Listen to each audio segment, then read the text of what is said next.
Eu sou carioca. Meu primeiro livro de história é sobre como o Sudeste nasceu. Essa relação Rio e São Paulo, só que ainda no tempo dos bandeirantes. Eu sou capaz de contar para vocês como é que é a luz de setembro e como é a de maio. Gosto de reclamar do inverno.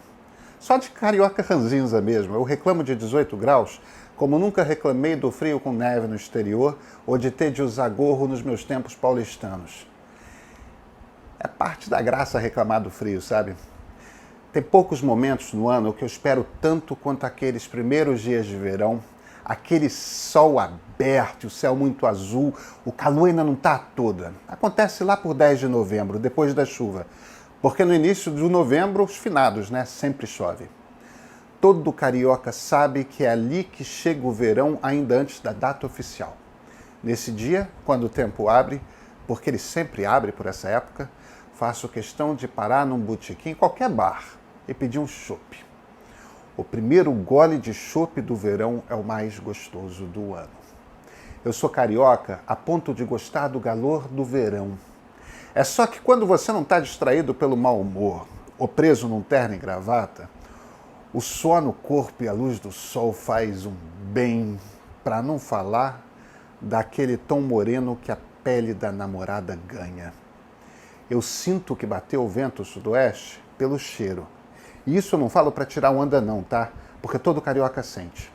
Todo carioca sabe do que eu estou falando. Ontem, o governador Wilson Witzel foi afastado do cargo. A gente precisa falar do Rio. Então toca no sino, assina a gente no YouTube. Eu sou Pedro Doria, editor do Meio. E esse é o ponto de partida.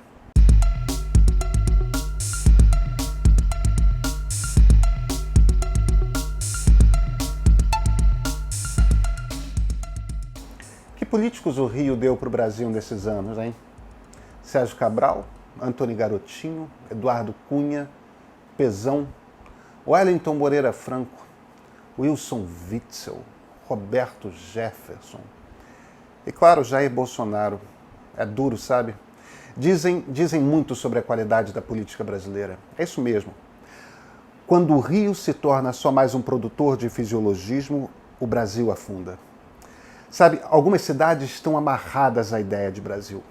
A gente poderia querer acreditar que todas são iguais, mas o problema é que história tem peso. E o Rio está como está, em grande parte, porque esta foi uma política de Estado. O Rio foi a capital do Brasil, o centro brasileiro, por 300 anos.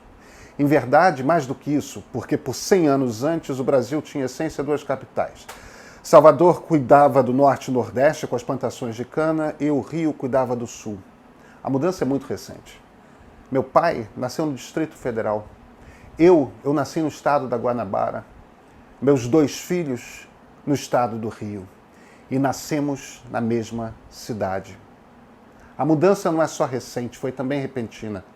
Um presidente decide que vai ser assim, constrói uma capital no Planalto Central para pagar a obra, gera uma inflação louca que o país passou o quê? 30, 40 anos pagando e pronto. Aí um ditador olha mal-humorado para o Rio e decide que não pode ser mais um estado independente. Por quê? Porque o estado da Guanabara é o único que não votava em candidatos da ditadura. Cultura política conta, sabe? Por 300 anos no Rio, foram criadas simultaneamente duas culturas. A primeira, de olhar para o Brasil. Não para o Rio, para o Brasil. É isso que políticos do Rio faziam. Não havia esse olhar para casa. Olha para a cultura das outras cidades históricas brasileiras. São Paulo olha para si. Recife, para si. Salvador. Porque é assim mesmo, tá? Nova York olha para si, São Francisco também. E a grande reclamação dos moradores de Washington, D.C. é que a cidade não olha para os problemas do município. Mas acadêmicos, políticos, técnicos, todos são treinados a olhar para o país, pois essa é mesmo a função de uma capital. No caso do Brasil, simultaneamente, houve uma preocupação do governo nacional de transformar a capital em reflexo do país. Aí trabalhou duro para vender a sua beleza. E cá entre nós, ela é bonita mesmo, tá? Não pelo que o homem fez, mas pelo que já estava pronto pelas leis da geologia, pelo clima, quando o Estácio de Sá já chegou por aqui. Esses morros, essa mata, esse bando de passarinhos, o sudoeste e o mar. Esse sol que deixa a gente suado, moreno e que convida à exposição da pele, que convida ao batuque, ao cauim, à cachaça, à cerveja. Liga uma televisão no mundo que esteja mostrando o Brasil. É o Pão de Açúcar, é o Cristo e, claro, a Amazônia. Essa é a imagem primeira do Brasil. Somos duas coisas. Os ditadores mataram o Estado da Guanabara porque a gentinha daqui votava só na oposição. Eles sabiam o que ia acontecer. Iam destruir a cultura política, porque a explosão de pequenas guerras paroquiais do antigo Estado do Rio iam tomar a cidade. Deu certo, funcionou. Destruíram a cultura política do Rio. Não é que a cidade não produza mais políticos de vulto, é porque ela produz, tá? Tem do liberal Marcelo Caleiro ao socialista Marcelo Freixo, da centro-esquerda de Alessandro Moslon à centro-direita de Rodrigo Maia. Todos são democratas operando no jogo do debate público. Discorde deles, mas vamos reconhecer que eles desempenham um papel na política nacional. Um papel na política de hoje e um papel de construção. A ilusão bairrista é de que os problemas do Rio são do Rio e apenas dele. Isto é ilusão. A cada cena de tortura, a cada crime hediondo, a cada tiroteio em Ipanema, ou na Tijuca, ou no Alemão, a cada mãe que morre com o filho nos braços, a cada governador que sai algemado do Guanabara, isso é o Brasil nas telas da TV do mundo. Se a polícia do Rio virou uma parte milícia, e essa parte tem um pé no Planalto, o problema não é do Rio, o problema é do Brasil. Você não constrói durante séculos a imagem de um país colado a uma cidade e acha que isso vai mudar porque a circunstância de um governo, num determinado momento, decidiu que a capital ia mudar ou um estado ia terminar. Essa destruição feita, ela é contagiosa. Destruiu-se a cultura política do Rio de Janeiro. Mas quando alguém voltar a querer fazer uma Olimpíada no Brasil, ou uma final de Copa do Mundo no Brasil, ou uma reunião global qualquer que junte todos os chefes de Estado, continuará a ser no Rio de Janeiro. Porque o Brasil é um bicho orgânico, uma criação da sua história, da sua cultura, e você não muda o seu rosto ou o seu coração na canetada de um decreto.